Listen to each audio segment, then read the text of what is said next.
fire on board the New Diamond oil tanker continues. Death row convict MP Premalal Jayasekara attends Parliament with court approval. Police Special Task Force arrested a suspect for transporting 10 kilograms of gold in Kalpitia. Saudi Arabia jails 8 over Jamal Khashoggi murder. Fiancé decries trial.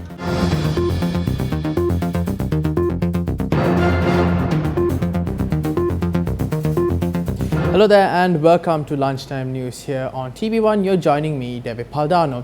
Now on to one of your headline-making stories. Premalal Jayasekara, who was sentenced to death, was escorted to the parliamentary complex where he is expected to take oaths as a member of parliament. The Court of Appeal granted permission for Premalal Jayasekara to attend parliamentary sittings yesterday. An interim order also issued by the court stating the permission, which was granted, will be in effect until the petition filed by Premalal Jayasekara is taken up for examination and a verdict is delivered. Meanwhile, the parliament will reconvene at 1 p.m. today. Now, keeping up with more local news, media spokesperson of the Sri Lanka Navy, Captain Indika De Silva, said that the fire that reignited yesterday on the New Diamond oil tanker is continuing. He added that joint operations to put out the fire would continue. Sri Lankan authorities will commence an inspection to determine if there is any damage to the marine environment due to this disaster, which occurred on the 3rd of September. General Manager of the Marine Environment and Protection Authority, Dr. Tony Pradeep Kumara, speaking to Newsfirst, said 7-member team of experts arrived at the sea area where the distress ship is located. The crew left in a speedboat patrol boat belonging to the Navy at around 4:50 this morning and approached the ship at around 10:30 a.m. Meanwhile, the emergency management team will meet today to discuss the action to be taken in the event of an oil spill. Ms. Darshini Lahadapura, chairperson of the Maritime Environmental Protection Authority, said that 15 institutions, including the Navy, the Air Force, the Disaster Management Department and the Fisheries Department, are participating in this event. The high-sensitive environmental areas near the ship have already been identified, and the action to be taken in the event of an impact will also be discussed. Several politicians and state officials arrived at the Presidential Commission probing the April 21st attacks today as well. Former Inspector General of Police Pooja Jayasundara arrived at the police unit of the Commission today. Former Defence Secretary Hemasiri Fernando also arrived at the police unit. Samagi Janabalawege parliamentarian Dr. Harsha De Silva, State Minister Dilum Amunugama and former Minister Mangala Samaravira arrived at the police unit to provide statements. Good morning. ඔබතුමාට අදත් එන්න කියලා කිව්වා. අද දේශපාලන කොමිසමට දෙන්න කියලා තියෙන්නේ. මම නෑ මේ මොකද්ද මේ පාස්පෝර්ට් පිළිබඳව. ඔව්. මොන වගේ කාරණයක් සම්බන්ධව දන්නේ මම කියන්න අඟනකොට. ඒ කියන්නේ ප්‍රහාරය පිළිබඳව යමක් ඔබතුමා ප්‍රකාශයක්ද නැත්නම් වෙන එහෙම පරිසම්බන්ධය නෑ. කිසිම දැනීමක් නැද්ද නිකන් පැමිණෙන්න පමණයිද කියලා තියෙන්නේ? පැමිණෙන්න පමණයි. කොහොමද මේක මේ ළඟදීම මෙතන කාමරයක් කිල්ල ගන්න වෙනවා. ඒ කියන්නේ මේ පදිංචි වෙලාම ඉන්න ඕනේ. නැත්නම් උදේ හවස එන්න ගියාම ඈ ඔබතුමාට ඒ තරම් සාක්ෂි දෙන්න තියනවද නැත්නම් අන්ත දේශපාලනේ හිරිහැර. මේකට කියන්නේ ඒකද? Former Governor of the Eastern Province, MLAM Hizbullah, also arrived at the police unit of the Commission for the second day today.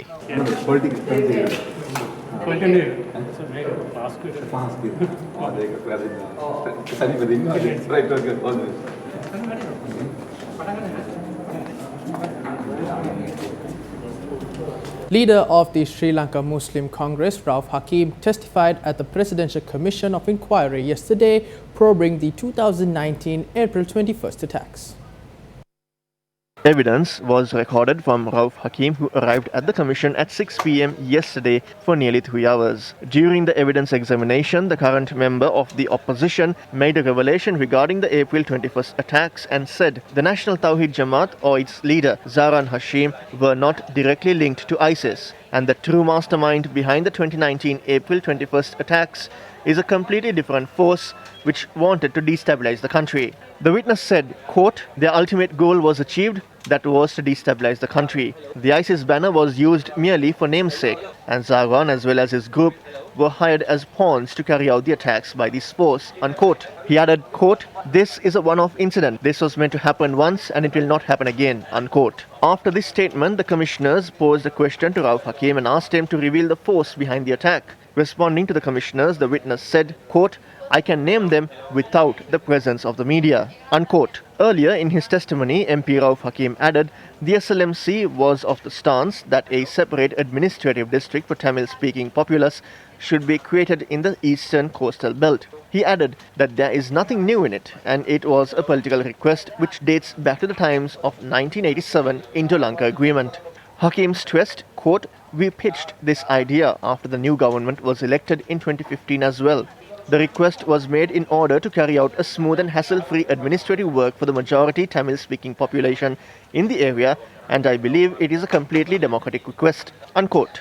The witness said as leaders of the Muslim community, they could have been alerted about certain individuals who were identified as extremists by intelligence services in order to take preventative measures prior to the attacks, and the leaders of the state are responsible to notify the intelligence service to do so.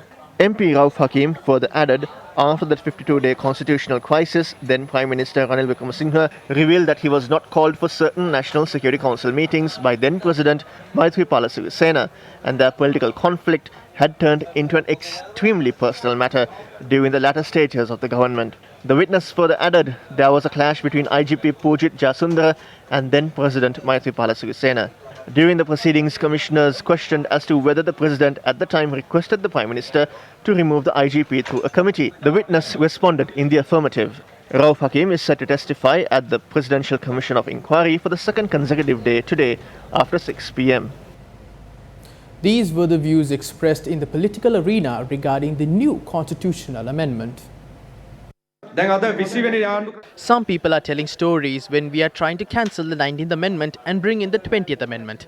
There was a period of 51 days where there was no Prime Minister for the country and the government had run the country without a Prime Minister. A country cannot be managed like that. If we are to continue the 19th Amendment, the President and our efforts of making a parliament with a two-third majority will be a waste. Several important things were brought forward by the 19th Amendment, whose intentions are being fulfilled by the 20th Amendment. They are trying to create a country without a law. We will explain to the people about the seriousness of this in the parliament in the coming few days. The amendment is a temporary thing. We started forming a new constitution within a year. So the constitutional problems will end within the duration of this government. Then no one will be able to say the constitution is flawed and because of that the country cannot be developed. I can definitely say that certain people within the Samagi Jana Balawegya will vote in favor of the 20th Amendment. The 19th Amendment was brought in order to take out the Rajapaksas from the political arena and to hinder state services. There are many more reasons behind it. It is extremely tragic what has happened in front of our eyes. That's why the 20th Amendment was introduced. That may have some flaws, but we can rectify them and move forward.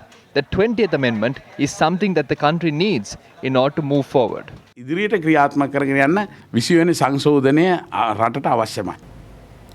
on to one of your headline-making stories. A suspect was arrested with 10 kilograms of gold in a raid that was conducted in a junction in Kuliapitia. The raid was conducted by the Police Special Task Force. Police said the gold was found hidden under the seat of a car while it was being transported to be sent to a foreign country. The arrested suspect is a 34-year-old resident of Kandakudi-Putlam. Police further said that the vehicle which was used to transport the gold is under police custody. 5 suspects were arrested with narcotic substances such as ice and Kerala cannabis in Waskadua, Kalutara. The raid was conducted at a restaurant in Waskadua. Police said they seized 14 grams and 200 milligrams of ice, 22 grams of Kerala cannabis, 3 cannabis trees, 2 imported narcotics equipment, 4,000 rupees in cash and a 3-wheeler. Police also seized 50 stimulant pills, 6 mobile phones and a small electronic scale. The suspects are aged 20, 27, 30 and 37 and are residents of Vaskadua.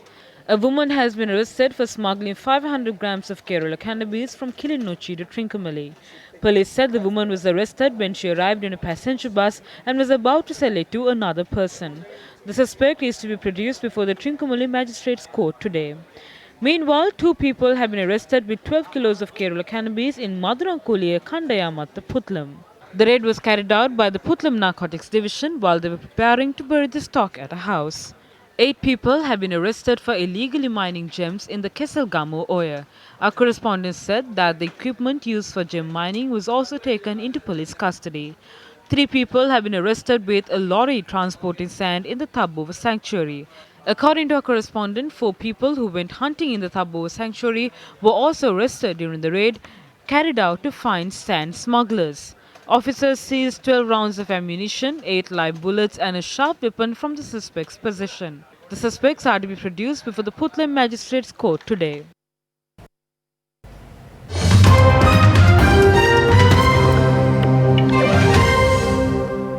Now on to one of your international headline-making stories. A Saudi Arabian court jailed 3 people yesterday from between 7 and 20 years for the 2018 murder of Saudi journalist Jamal Khashoggi. 4 months after his family forgave his killers and enabled death sentences to be set aside, the trial was criticized by a UN official and human rights campaigners who said the masterminds of the murder remained free. Khashoggi, a critic of the Saudi Crown Prince Mohammed bin Salman, was last seen at the Saudi consulate in Istanbul on the 2nd of October 2018. His body was reportedly dismembered and removed from the building, and his remains have not been found. The murder caused a global uproar and tarnished the reformist image of Prince Mohammed, the kingdom's de facto ruler and son of King Salman.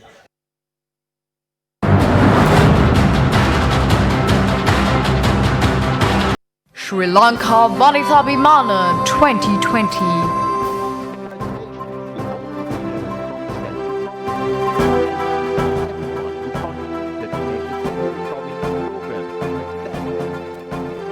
දිරිය කාන්තාවන්ට ලොකු අත්වැලක් වෙනවා. මේ corona ප්‍රශ්නයෙන් හින්දා අපේ ව්‍යාපාරය වැටලා තිබ්බේ. කොට එන්න මේ වගේ අත්වැලක් දෙන එකට ගොඩාක් ස්තුතිවන්ත වෙනවා. මේ වැඩසටහන බොහෝම සාර්ථකයි. Prepare yourself for the Women's Day celebration in the Southern Province on the 19th of September at Sujata Vidyalaya, Matara. Sri Lanka Vanithabhimana 2020.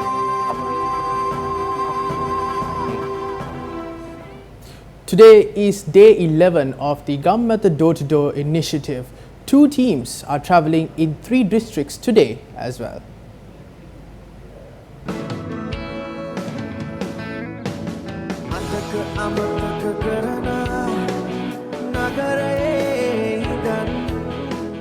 A research is being conducted by the Gammata program together with the University of Peradeniya.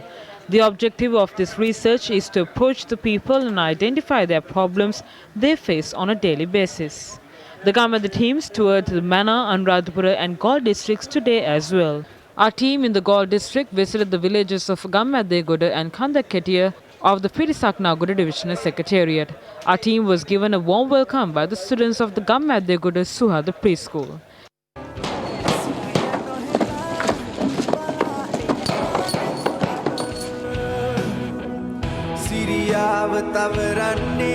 One of the major problems faced by the people in this area is that the road they use for transportation is in a dilapidated state.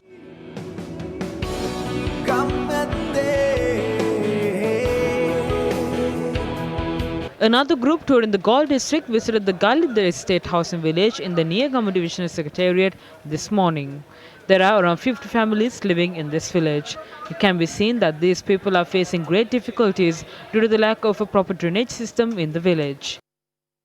Today in the Gammata Door-to-Door program, we are in the Gallinda Vatunivas area where there are about 25 families living here who are battered by one main problem, and that is this canal that you see behind me. The water in the canal does not flow properly since the canalway is blocked, and as a result garbage gets collected in this area especially, and as a result a lot of families that are living in this area are facing the risk of mosquitoes, especially, you know, this is the rainy season. We are in the rainy season. There is a heavy rainfall that is experienced in this area, and then with it comes the dengue threat as well to these people. There are little children, very small children, a lot of families living here, and these people are the people facing the brunt of this canal not flowing properly. You can also see water wells that have been dug adjacent to this canal that is flowing here, and these people obtain drinking water from these wells. And when the water increases in this canal here and garbage gets collected, these villagers claim that they cannot consume the water that they receive from these wells. What is the solution? The solution seems to be very simple. The solution is to clear this canal from this area so that it flows properly, and therefore garbage would not be collected here. And they say if that can be done by the authorities, their problem will be solved and they can live their day-to-day lives in a normal manner. Agamad group covering the Anuradhapura district visited the Kakirava, Morogoda.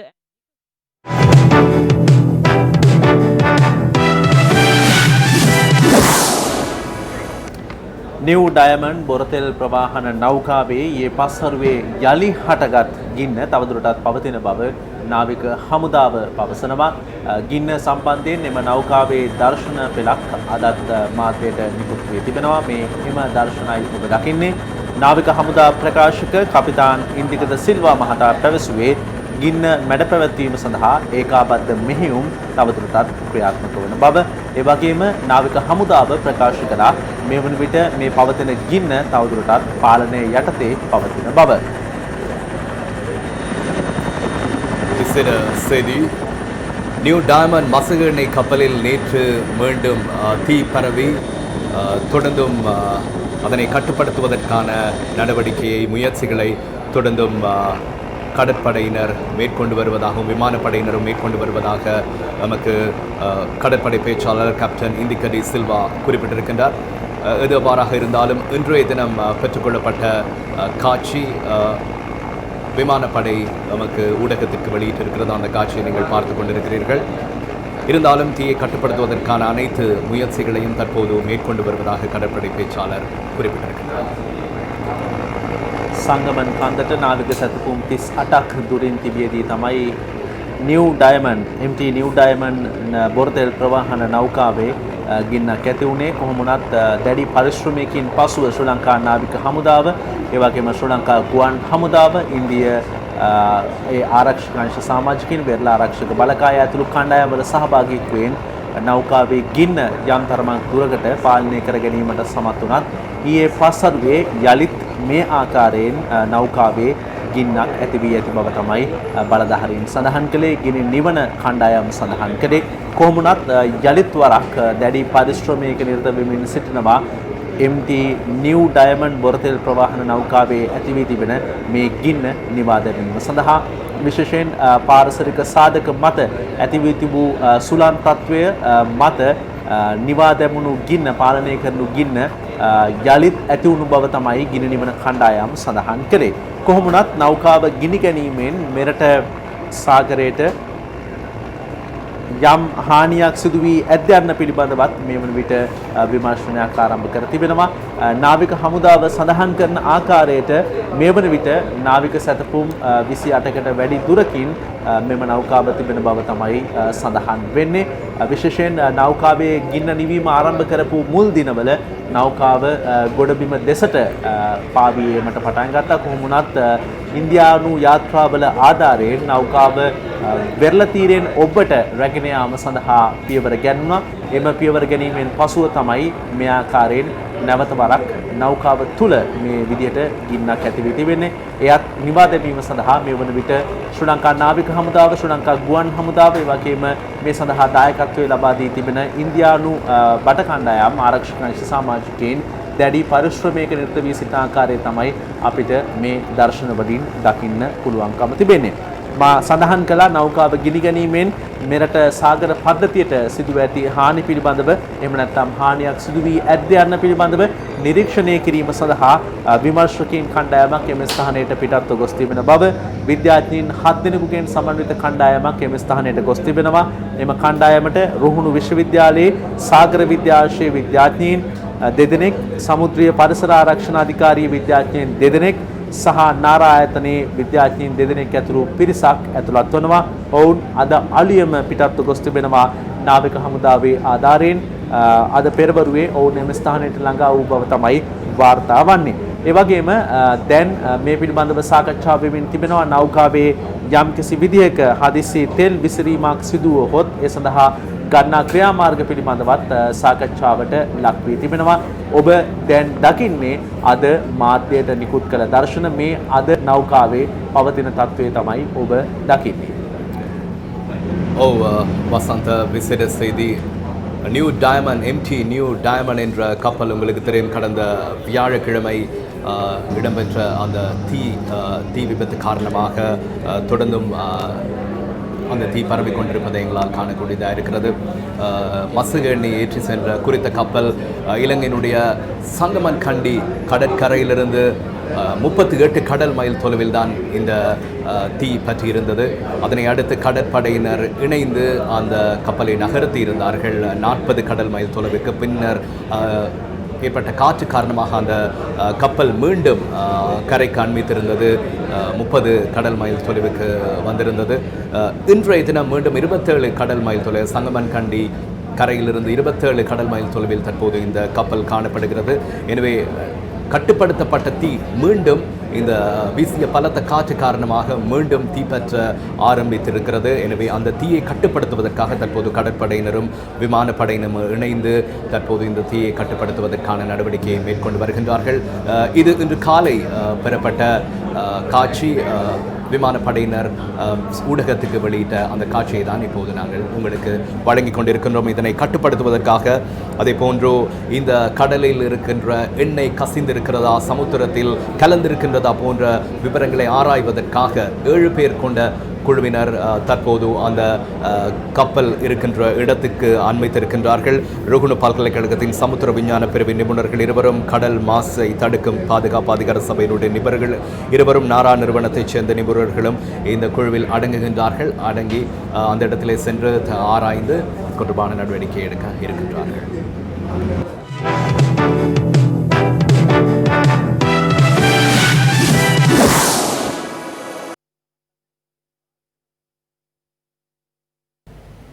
Well, that is a wrap of lunchtime news here on TV1. For more news, log on to our boarding website www.newsfirst.lk, and for more news on the empty new diamond that the blaze has currently reignited on, stay tuned with us as we bring you the very latest for that as well.